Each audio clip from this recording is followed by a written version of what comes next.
Doctor Mohammad Yunus দীর্ঘদিন থাকবে রাষ্ট্রীয় ক্ষমতায়। প্রিয় দর্শক, কেন এবং কি কারণে উনি দীর্ঘকাল থাকবেন রাষ্ট্রীয় ক্ষমতায় তার বিশ্লেষণ করেছেন। একেই বলে কপালের নাম গোপাল, এরপরে কিংডম অফ কিংডম, এই জিনিসগুলা ডক্টর মোহাম্মদ ইউনূসের সাথে যায়, একেই বলে চান কপাল। সুসংবাদ আসছে, রাজনীতির মারপেট জাদুর মতন প্রেক্ষাপট বদলে। যেমন ধরেন আজকের দিনে এসে কিন্তু ওনার বক্তব্য সঠিক, মুহূর্তের মধ্যে ভাইরাল, ইভেন এটা সফলতার দিকে যাচ্ছে। এই পরিবারতান্ত্রিক রাজনৈতিক দলগুলো ঈর্ষায় জ্বলে পুড়ে খাক হয়ে যাচ্ছে ডক্টর মোহাম্মদ ইউনূসের অর্জনে। ডক্টর ইউনূস এইটা পারে, ডক্টর ইউনূস ভারতে বুড়ি আঙ্গুল দেখাই দিতেছে, ডক্টর ইউনূস হাসিনারে বুড়ি আঙ্গুল দেখাই দিতেছে, জাতিসংঘে স্পেশাল রেসপেক্ট পাইতেছে, চায়নায় স্পেশাল রেসপেক্ট পাইতেছে, আসিয়ান দেশগুলোতে স্পেশাল রেসপেক্ট পাইতেছে। আমরা পাই নাই। আমাদের যোগ্যতা তো ধরা পড়ে যাইতেছে। স্বৈরাচারকে সরানো হইলো, তো স্বৈরাচার সরানো হলে তাদের ডালপালা যা থাকবে সব সরাইতে হবে।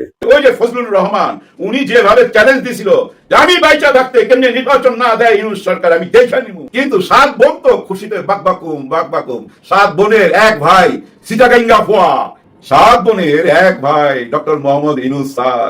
প্রফেসর ইউনূসের উদ্দেশ্য সফল, ঘটনা শুরু হয়ে গিয়েছে, চারদিকে তোলপাড়, ঔষধে ধরেছে, মেডিসিন কাজ করছে। ডক্টর ইউনূস যে ঔষধ এনেছেন, যে ঔষধ দিয়েছেন, যে চিকিৎসাপত্র গ্রহণ করেছেন, সে ইনজেকশনে কাজ হয়েছে, প্রত্যাশার চাইতে বেশি সফল।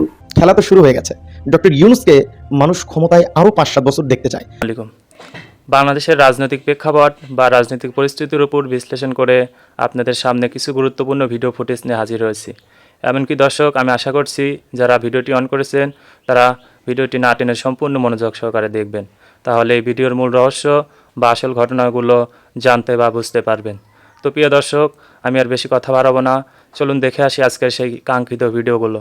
তবে তার আগে বলি, যারা এখনও চ্যানেলটি সাবস্ক্রাইব করেননি তারা সাবস্ক্রাইব করে পাশে থাকা বেল আইকনটি বাজিয়ে দিবেন, আর যারা ইতিমধ্যে সাবস্ক্রাইব করে রেখেছেন তাদেরকে অসংখ্য ধন্যবাদ।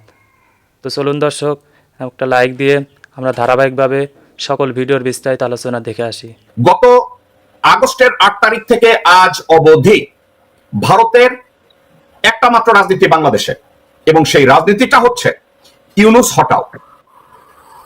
এই মুহূর্তে ভারতের আর কোনো রাজনীতি বাংলাদেশে নাই, ইউনূস হটাও। কারণ একটা, ইউনূসকে প্রধানমন্ত্রীর চেয়ারে রেখে ইউরোপে তারা ষড়যন্ত্র করতে পারছে না।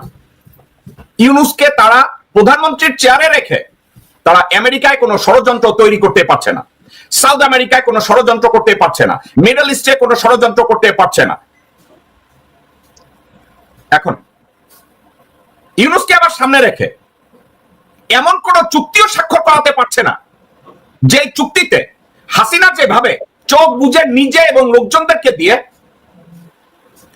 $225 মেট্রিক টন কয়লা $481 কেনার চুক্তিও ভারত করাতে পারছে না। আরো একটা সমস্যা ইউনূসকে নিয়ে, চারিদিকে বাংলা ভাই বানাইয়া পাতানো জঙ্গি তৎপরতা চালিয়ে বেগম জিয়া অথবা হাসিনাকে থামানো যেত যে চায়নার সাথে যাইও না, কিন্তু ডক্টর ইউনূস এমনই মাথা ভাঙ্গারে ভাই, নোয়াখালীর ভাষায় কইতে হয়, কোনো কিছুতেই কামইত না। ডক্টর ইউনূস যদি চিন্তা করে সে যাবে। ডক্টর মোহাম্মদ ইউনূস যদি চিন্তা করে সে কিছু করবে, দেন সে করবে, তাকে থামানো যাচ্ছে না। আরো একটা জিনিস, পরিবারতান্ত্রিক রাজনৈতিক দল যেগুলো আছে, এই পরিবারতান্ত্রিক রাজনৈতিক দলগুলো ঈর্ষায় জ্বলে পুড়ে খাক হয়ে যাচ্ছে ডক্টর মোহাম্মদ ইউনূসের অর্জনে। আরো একটা কারণ আছে, ডক্টর মোহাম্মদ ইউনূসের এই প্রধানমন্ত্রীর চেয়ারটায় বসায় পরিবারতান্ত্রিক রাজনৈতিক দলগুলো তাদের রাজনৈতিক ব্যবসা হুমকির মধ্যে পড়ে গেছে। হুমকির মধ্যে কেমনে পড়ছে? ওরে বাপরে বাপ, ডক্টর ইউনূস এইটা পারে, ডক্টর ইউনূস ভারতে বুড়ি আঙ্গুল দেখাই দিতেছে, ডক্টর ইউনূস হাসিনারে বুড়ি আঙ্গুল দেখাই দিতেছে, জাতিসংঘে স্পেশাল রেসপেক্ট পাইতেছে, চায়নায় স্পেশাল রেসপেক্ট পাইতেছে, আসিয়ান দেশগুলোতে স্পেশাল রেসপেক্ট পাইতেছে। আমরা পাই নাই। আমাদের যোগ্যতা তো ধরা পড়ে যাইতেছে। এরপর একটা কথা আছে না, শত্রুর শত্রু আমার মিত্র। ভারতের ব্যবসা যেমন নষ্ট হইতেছে, বাংলাদেশে আওয়ামী লীগ আর বিএনপি তাদেরও ব্যবসার ক্ষতি হইতেছে। তাইলে আওয়ামী লীগ বা বিএনপি চিন্তা করতেছে এই ইউনূস আইসা তার যোগ্যতা দিয়া আমাদেরকে তো বলদ বানাই দিতেছে, প্রমাণ করে দিতেছে জনগণের সামনে যে আমরা আসলে কোন যোগ্যতা দেশ চালানোর জন্য। তাইলে ইউনূসকে সরাইতে হইব। এখন তার সাথে যোগ করছে ভারতের স্বার্থ, তাইলে শত্রুর শত্রু আমার মিত্র। পরিবারতান্ত্রিক রাজনৈতিক দলগুলোর শত্রুকে ডক্টর মোহাম্মদ ইউনূস, বিএনপির শত্রুকে ডক্টর মোহাম্মদ ইউনূস, আওয়ামী লীগের শত্রুকে ডক্টর মোহাম্মদ ইউনূস, ইন্ডিয়ার শত্রুকে ডক্টর মোহাম্মদ ইউনূস। তাইলে শত্রু শত্রু আমার মিত্র। এখন বিএনপি আর আওয়ামী লীগের কাছে ভারত তাদের মিত্র, কারণ ভারতও চায় ইউনূস সরুক, বিএনপিও চায় ইউনূস সরুক, আওয়ামী লীগও চায় ইউনূস সরুক। আপনি বুঝছেন আসল গেমটা কোথায়? ইউনূস ক্ষমতায় থাকলে, এখন আপনারা একা একা চিন্তা করে দেখেন তো, বারবার বলছে ইউনূস তাড়াতাড়ি নির্বাচন না দিলে জন অসন্তোষ তৈরি হবে, বিএনপি বলদের বাচ্চারা বলতেছে অসন্তোষ তৈরি হবে। কিন্তু একটা কথা আমি লিখে দেই, এই মুহূর্তে দেশে যদি প্রেসিডেন্সিয়াল ফর্মের একটা নির্বাচন হয়, অথবা ডক্টর মোহাম্মদ ইউনূস বুদ্ধি করে যদি একটা কাজ শুধু করে, নিরপেক্ষ অংশগ্রহণমূলক একটা রেফারেন্ডাম করুক যে এই মুহূর্তে ডক্টর ইউনূসের অন্তর্বর্তীকালীন সরকারের উপরে এবং এই সরকারের সংস্কারের পক্ষে কত পার্সেন্ট জনগণ ভোট দেয়, আর ন্যায়ের পক্ষে কে এই মুহূর্তে নির্বাচন চায়। দর্শকবৃন্দ, I am more than sure 75-80% বাংলাদেশের লোকজন ডক্টর ইউনূসের কন্টিনিউয়েশন চায়। 75-80% পিপল বাংলাদেশের সংস্কার আগে চায়। 75-80% পিপল তারা ডক্টর ইউনূসকে আরো 5 থেকে 7 বছর ক্ষমতায় রেখে দেশে রিফর্ম করতে চায়। রাজনীতির মারপেট জাদুর মতন প্রেক্ষাপট বদলে, যেমন ধরেন গত 7 মাসে বাংলাদেশে কি ঘটেছে, গত 7 মাস আগে এটা প্রেডিকশন করার সুযোগ ছিল না।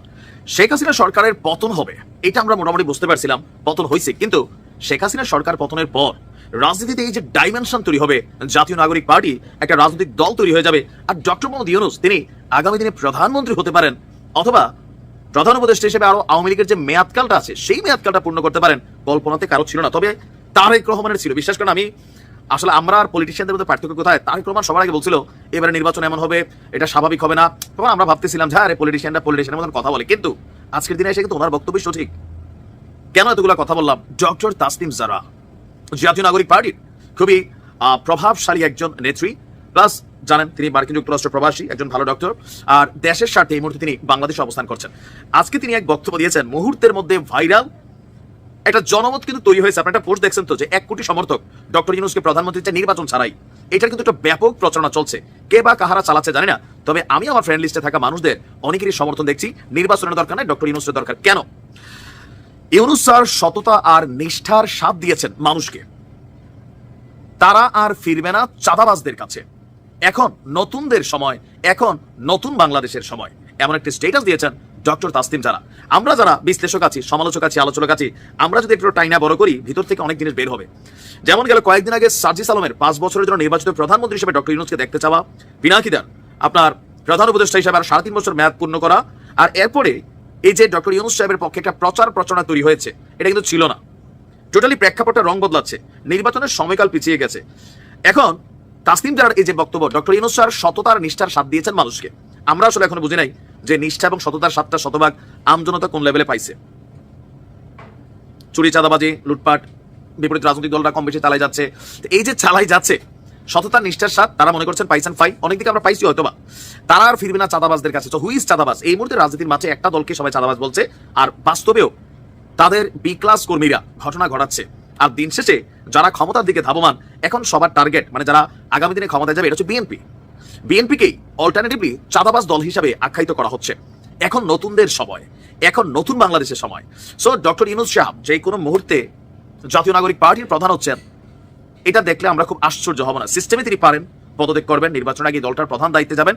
আর সার্জিসদের ইমেজ, ডক্টর ইউনূস সাহেবের ইমেজ আকাশ পাতাল ব্যবধান। বিশ্বমণ্ডলেও একটা সাপোর্টিং একটা সুযোগ থাকবে, আইন শৃঙ্খলা প্রশাসনের মধ্যে একটা সাপোর্টিং থাকবে। কারণ মাত্র ক্ষমতা থেকে যাইয়া শেখ হাসিনার স্টাইলে যদি আবার নির্বাচন হয়, যদি এখানে স্টাইলটা পরিবর্তন হতে পারে, তিনি অন্তর্বর্তী সরকার হাতে ছাড়তে পারেন, ওই অন্তর্বর্তী সরকার আবার এই সরকারের আশীর্বাদ পুষ্ট হতে পারে। কারণ নির্বাচন কমিশনের মাজা কখনো আমরা সোজা দেখি নাই, এটা বাঁকাই ছিল। তো এইবার কি সোজা করে করতে পারবে? নানান প্রেডিকশন কিন্তু তৈরি হচ্ছে। কেউ কেউ বলছেন ডক্টর মোহাম্মদ ইউনূস তিনি প্রধানমন্ত্রী হতে যাচ্ছেন, হোক নির্বাচিত হোক অনির্বাচিত। আর এই জন্য যে জনমত তৈরির দরকার, এটার পেছনে জাতীয় নাগরিক পার্টি, অনলাইন ইনফ্লুয়েন্সাররা সময়, মেধা, পরিশ্রম সবই কিন্তু দেওয়া শুরু করছে। ইভেন এটা সফলতার দিকে যাচ্ছে। তো ডক্টর ইউনূস কি আগামী দিনের প্রধানমন্ত্রী অথবা প্রধান উপদেষ্টা হিসাবে আওয়ামী লীগের মেয়াদকালটা পার করবেন? কি মনে হচ্ছে? বিএনপি বলছে মানব না, বাপ ডাইকে ইলেকশন দিতে হবে। জাতীয় নাগরিক পার্টি বলছে যে প্রতিহত করব। কোন দিকে যাচ্ছে? ডক্টর মোদী ইউনূসের অন্তরে আসলে কি আছে সময় বলে দেবে। রাজনীতিতে যে কোনো মুহূর্তে প্রেক্ষাপট বদলাইতে পারে। প্রফেসর ইউনূসের উদ্দেশ্য সফল, ঘটনা শুরু হয়ে গিয়েছে, চারিদিকে তোলপাড়, ঔষধে ধরেছে, মেডিসিন কাজ করছে। ভারতের বিরুদ্ধে ডক্টর ইউনূস যে ঔষধ এনেছেন, যে ঔষধ দিয়েছেন, যে চিকিৎসাপত্র গ্রহণ করেছেন, সে ইনজেকশনে কাজ হয়েছে, ভারতের দৌড়দৌড়ি নড়াচড়া শুরু হয়ে গিয়েছে। আপনারা জানেন যে প্রফেসর ইউনূস চীন সফর করেছেন। এই চীন সফর অবশ্যম্ভাবীভাবে প্রত্যাশার চাইতে বেশি সফল। চীনের প্রেসিডেন্ট ডক্টর ইউনূসের প্রতি যে হৃদ্যতা দেখিয়েছেন, যে সমর্থন দেখিয়েছেন, যে বিরল ঘটনা ঘটিয়েছেন, গ্রেট হলের বাইরে গিয়ে তাকে রিসিভ করেছেন, গ্রুপ ফটো তুলেছেন রীতিভঙ্গ করে, এবং নিজ দপ্তরে অনেক ফাইল নিয়েছেন যেটা শি জিনপিং নিজের দপ্তরে রাখেন না, কিন্তু প্রফেসর ইউনূসের সম্মানে আলাদা রেখেছেন। এগুলো তো একটা উদ্দেশ্য ছিল যে না আমরা কিছু ঋণ পাবো, ঋণের প্রতিশ্রুতি, সুদ হার কমানো, ঋণের মেয়াদ বাড়ানো ইত্যাদি ইত্যাদি, এগুলো তো হয়েছে। মংলা বন্দরে তারা হিউজ ইনভেস্টমেন্ট করবে, নানান কিছু। কিন্তু এই সফরে আরেকটা উদ্দেশ্য ছিল ভারতকে বার্তা দেওয়া। জিওপলিটিক্স, ইকোনমিক্সের ঊর্ধ্বে জিওপলিটিক্স ছিল এই চীন সফরে আরেকটা উদ্দেশ্য। সেই উদ্দেশ্য সফল। এর মানে ভারতকে ভয় দেখানো যে তোমরা বাংলাদেশের সাথে ফাজলামি বন্ধ করো, ন্যায্যতার ভিত্তিতে বন্ধুত্বপূর্ণ সম্পর্ক রাখো, প্রভুগিরি দেখাতে যেও না, আমরাও কিন্তু তোমাদেরকে বিব্রত করতে পারি, অর্থাৎ তোমাদের গোনার টাইম আমাদের নেই। এরকম একটা বার্তা দেওয়া, বাংলাদেশকে যেন ভারত সমীহ করে, বাংলাদেশকে যেন দাস হিসেবে ট্রিট না করে। ভারত হাসিনা ক্ষমতায় থাকা অবস্থায় বাংলাদেশকে তাদের একটা কলোনি মনে করত। এখন বাংলাদেশ কার কলোনি না, বাংলাদেশ এখন স্বাধীন সার্বভৌম। এই জিনিসটা হারে হারে ভারতকে টের পাইয়ে দেওয়া, এটা প্রফেসর ইউনূসের একটা উদ্দেশ্য ছিল, সেই উদ্দেশ্য সফল। খবর, সেভেন সিস্টার্স নিয়ে ডক্টর ইউনূসের মন্তব্যে ভারতীয় রাজনীতিবিদদের কড়া প্রতিক্রিয়া। চীনে যে কি করেছে এবং সেখানে সেভেন সিস্টার্স নিয়ে যে কথা বলেছে, ওইটি হচ্ছে ভারতকে স্ট্র্যাটেজিক বার্তা যে বাংলাদেশ নিয়ে ফাজলামি করবা, বরং তোমাদের স্থিতিশীলতার জন্য বাংলাদেশের কাছে তোমরা ধরা, বাংলাদেশের বিরুদ্ধে বাংলাদেশকে অস্থিতিশীল করার চেষ্টা করবা, আমরাও কিন্তু পারি। এই সেভেন সিস্টার্স নিয়ে প্রফেসর ইউনূস ক্ষমতা গ্রহণের পর অনেকবার কথা বলেছেন, স্ট্র্যাটেজিক বার্তা দিয়েছেন। তো ভারতের দুর্বল জায়গা কোনটা, কোন পয়েন্টে ধরে তাদেরকে ঘায়েল করতে হয়, এটা প্রফেসর ইউনূস নোস ওয়েল, এবং তিনি কাজে লাগাচ্ছেন। সম্প্রতি চীন সফরে গিয়ে এক বক্তৃতায় ডক্টর মোহাম্মদ ইউনূস ভারতের 7টি উত্তর পূর্বাঞ্চলীয় রাজ্যকে স্থলবেষ্টিত বলে উল্লেখ করে বাংলাদেশকে এই অঞ্চলে সমুদ্রের অভিভাবক হিসেবে উল্লেখ করেন।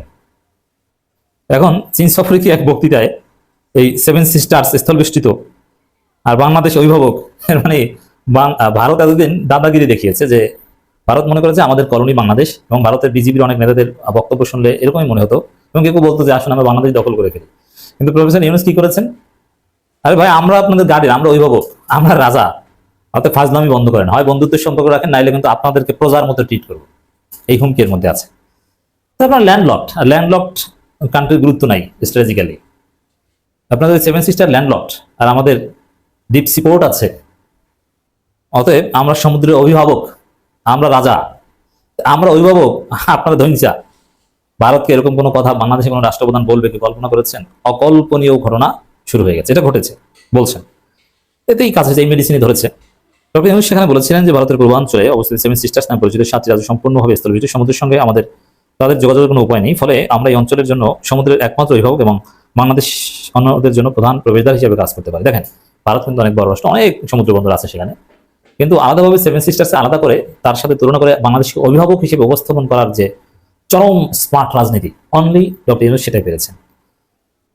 প্রধান উপদেষ্টার এই মন্তব্য ভারতের রাজনৈতিক নেতা ও কূটনীতিকদের মধ্যে আলোচনার সৃষ্টি হয়েছে। এই আলোচনার সৃষ্টি করেছে মানে মেডিসিনে ধরেছে।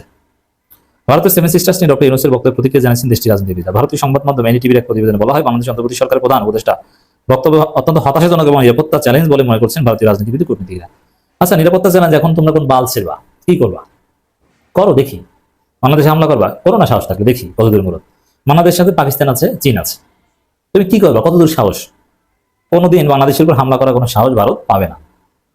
তাহলে নানানভাবে বাংলাদেশ প্রয়োজন খুব দ্রুত কালেকটিভ সিকিউরিটি এগ্রিমেন্ট করবে চীনের সাথে, পাকিস্তানের সাথে। তাহলে বুঝবা যে চীনের থাপ্পড় কাকে বলে আর পাকিস্তানের লাথি কাকে বলে।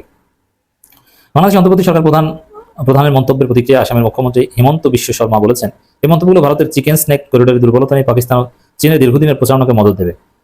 পাকিস্তান চীনের প্রচারণাকে মদত দেবে, ঠিক আছে, তাহলে তোমরা কি করবা? বাংলাদেশ পাকিস্তান আর চীনের উপর হামলা করো, পারলে আসো খেলি, ফাজলামি বন্ধ না করলে এরকম থাপ্পড় খেতে হবে। প্রিয় দর্শক, আমি আশা করছি ভিডিওটি সম্পূর্ণ মনোযোগ সহকারে দেখেছেন। সেই সাথে ভিডিও সম্পর্কিত কোনো তথ্য বা মতামত থাকলে কমেন্ট বক্সে জানিয়ে যাবেন। আজকের মতন এখানে শেষ করছি। ফিরে আসছি আগামী দিনে অন্য কোনো টপিকস নিয়ে। সে পর্যন্ত ভালো থাকবেন। আল্লাহ হাফেজ।